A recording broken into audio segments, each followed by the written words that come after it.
お疲れ様です。お疲れ様です。解説を始める前にちょっと御礼を。前々回にアップした軍曹や伍長など帝国陸軍の下士官の出世と悲哀というテーマの動画が、当チャンネル史上最も視聴回数の伸びが大きく、ご覧をいただいた方々に厚く御礼を申し上げます。瀬島雄三や内務省や石原幹事の動画すら超える伸びだったのは驚きだったね。下士官の当該動画と関連する形となるが、今回のテーマは、陸軍における青年将校の出世と給料の話だ。将校はたんまりもらっていたのではないの。日本の一番長い日っていう映画で、穴見陸軍大将は立派な屋敷に住んでたよ。将軍クラスになると別異だが、陸軍将校の中でも遺憾、すなわち一般的に将校の最下位である少尉から、中尉や大尉の階級に至る時期は、ちょうど結婚して子供ができる将校も多かったが、給料はそれほど高くなく、しかし、将校の受け持つ部下や生徒が家にやってきて飯を食わせないといけない等の関係もあり、家計のやりくりに四苦八苦する描写が、陸軍将校の回想や文献に多く見られる。将来は元帥、陸軍大将や参謀総長、それが叶わずともせめて師団長にと野心をたぎらせ忠君愛国精神に燃えていた青年将校らも、社会人である以上、日常生活を送るには何かと金を要し、家族がいたらなおさら家計の維持に焦燥しなければならなかった。今回は、そんな若き陸軍将校らの給料と出世の話をしていきたい。なお、当チャンネルのさらにマニアックな動画をアップしているメンバーシップにつきましては本動画の最後にご紹介をしております。さて、明治維新により誕生した帝国陸軍は、その建軍期において、相次ぐ士族の内乱に対処する過程で将校や下士官の不足という問題に常に悩まされ続け、正規士官を養成する陸軍士官学校、その陸軍士官学校に内部進学できる陸軍幼年学校、下士官養成に特化していった陸軍共同団など、将校や下士官の教育システムを整備していき、供給量の拡大に努めた。その結果、特に陸軍将校の供給に関して、陸軍士官学校や幼年学校を合わせると、日清戦争後から大正期では毎年平均で約800人が将校生徒として採用される状況となり、供給量は申し分ない形となった。しかし、これにより帝国陸軍と将校らには別の問題が降りかかることとなる。その前にそもそも将校ってどういう人を指すの？一般的な定義としては、少尉以上の軍人にして、主に部隊指揮官としての任にある軍人を指す。帝国陸軍では大将等の将官、大佐等の左官、大尉等の尉官によって構成された。将校の供給が豊富になったのなら軍にとって喜ばしい状況ではないの。同じ年齢層の将校が大量に軍内に生まれたことで、出世、つまり階級の昇格が滞り始めたんだ。明治陸軍の急拡大により、将校の定員やポストは全増したものの、それを上回るペースで陸軍士官学校等から大量の将校が誕生してしまった。全員を進級させていけばいいのではないの？軍の将校の階級、つまり大将から少尉に至る階級は、ピラミッド構造になっていて、上に行けば行くほど人数は減るため、人数を削りながら階級を昇進させねばならないという構造だった。そのため、明治後半の1901年から1904年のデータでは、陸軍士官学校を卒業した約2600名のうち、将官になれたのは308名、つまり約11% に過ぎなかった。激しい出世競争の開幕だね。大や中尉クラスで階級昇格の停滞が見られるようになると、兵卒から、桃栗3年夏季8年、何がしたいは13年という風に歌にされる万年隊も出てきた。ご心情を拝察する。陸軍士官学校を出れば少なくとも大佐等の左官になれるという時代は終わりを告げ、上司から認められて抜擢名簿に乗らなければ、中尉や大尉でとどめ置かれ、40代で大名事例を受領し、そのまま予備役に編入される将校も散見されるようになった。大名事例と予備役の関係がよくわからないのだが、予備役っていうのは、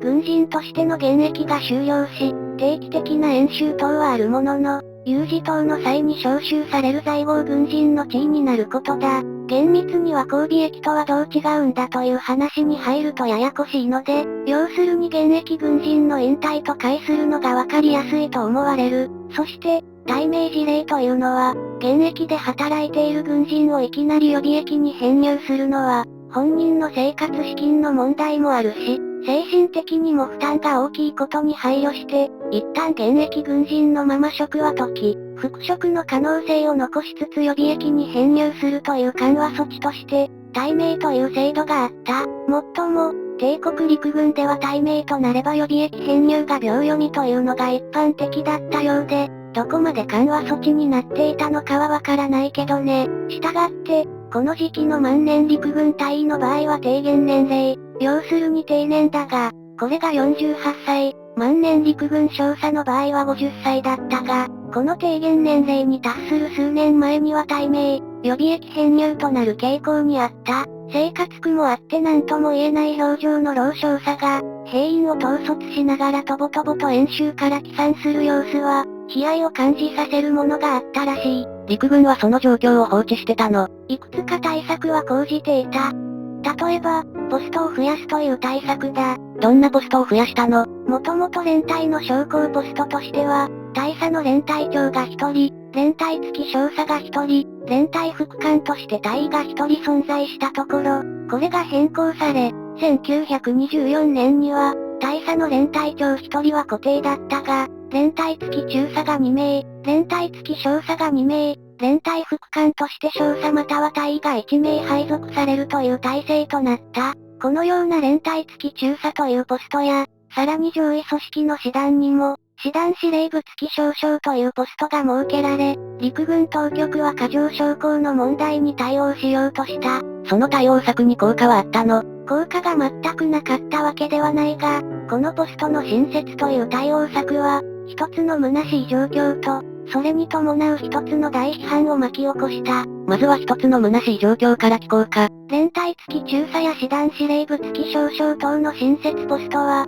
有事対応のために作られたものではなく、あくまで平時における過剰将校の問題に対応するために作られたポストだったので、いかんせん暇なポストだった。そのため、将校集会所で昼間っから碁を打つ連隊付き中佐、司令部の窓からひたすら外を眺めている司令部付き少将、その他にも部下の作成した書類に反抗をしたらもう雑談のネタもないくらいすることのない将校など、虚しい空気を作り出していた。これにより、世間からは猛批判を浴びることになる。猛批判ってどんな内容の批判だったの？冗費、つまり国家予算の無駄遣いだという批判だ。当時、冗費節減が世論で叫ばれる場合に真っ先にやり玉に上がるのが軍事予算だった関係もあり、また、第一次世界大戦終結後の軍縮ムードも手伝って、過剰将校の問題に対し、ポストの新設など微方策で切り抜けようとした帝国陸軍は、方針転換を決断する。どんな方針転換を決断したの？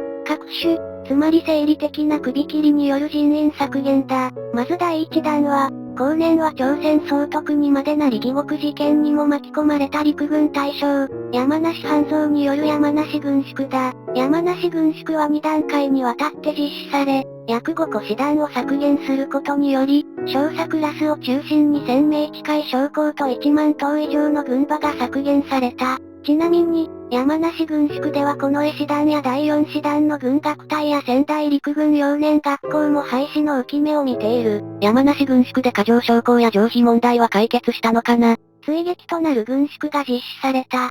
それが、後年は政界の惑星と異名された陸軍大将、宇垣一重による宇垣軍縮だ。宇垣軍縮では合計4個師団、陸軍病院5カ所、陸軍幼年学校2校が削減されるなど、結果として2500名近い将校が削減されることとなった。もっとも、宇垣軍縮の真の狙いは、世界で加速していた軍備の近代化の潮流に帝国陸軍が乗り遅れないようにするため、軍備近代化のための予算を、人員削減によって確保するという狙いがあった。また、過剰将校に仕事を付与するため、1000人以上の陸軍将校を現役扱いのまま、中等学校等で軍事教練に派遣するなどの措置も取った。軍備近代化を起とする宇垣さんの狙いは実現したの？戦車連隊や高射砲連隊、陸軍自動車学校や陸軍飛行学校などの創設を実現した。合理的ではあるけど、人によっては冷酷に移る措置だと思うが、宇垣さんに何か影響はなかったの？宇垣一茂は陸軍において大派閥を形成するくらいの権勢を誇ったんだが、陸軍の現役を引退後、政党からの指揮もあって総理大臣候補となるんだが、宇垣軍縮の恨みが一部に残っていた出身母体であるはずの陸軍が一貫して宇垣一茂を積極的に支持することがなく、これが影響して、宇垣一茂が総理大臣になることはついぞなかった。しかも、陸軍将校間では相変わらず昇進の停滞が続いており、ある新聞は、総任一等級、つまり軍でいう大佐レベルにまで昇進するのに、文官は平均19年、海軍は平均24年、陸軍は平均29年かかると報道している。特に平時には悲哀を感じさせる過剰将校問題だったが、他にも、青年将校は俸給面で苦労が絶えなかった。次に、陸軍将校らの俸給、つまり給与の話をしていこう。将校って命がけの仕事だからたんまりもらえるんじゃないの？明治期においては、陸軍将校の最下位である陸軍少尉の俸給が、帝大卒の初任給と拮抗するなど、陸軍将校は名誉だけでなく俸給の面でも一定の配慮が施されていた。しかし、ある現象により、この陸軍将校の俸給は相対的に生活苦を招く金額となっていく。ある現象とは、まさに現在でも起こっている現象かな。物価の上昇だ。第一次世界大戦の影響により物価が高騰し、日用品等の値段がどんどん上がり、民間の給与も大企業を中心にどんどん上がる中、陸軍将校の俸給は明治の規定のまま据え置かれた。その結果、帝大卒にも引けを取らなかった陸軍将校の俸給は、特に医官や少佐など若手将校の俸給が世間的な相対で低くなっていき、生活苦の状況が出てくる。帝国陸軍は何か手を打たなかったの？俸給の何割かを金額とする臨時手当を支給するなど、全く何の措置も取らなかったわけではないんだが、いかんせん物価の上昇率が高く、抜本的な対応策にはならなかった。開校者の記事に寄せて、大隈重信はこの事態に警告を鳴らしており、現在の物価を基準として将校が生活できるようにならないと、志願者が減って将校の質が下がってしまうと危惧する意見を表明している。宅建だと思うが開校者って何？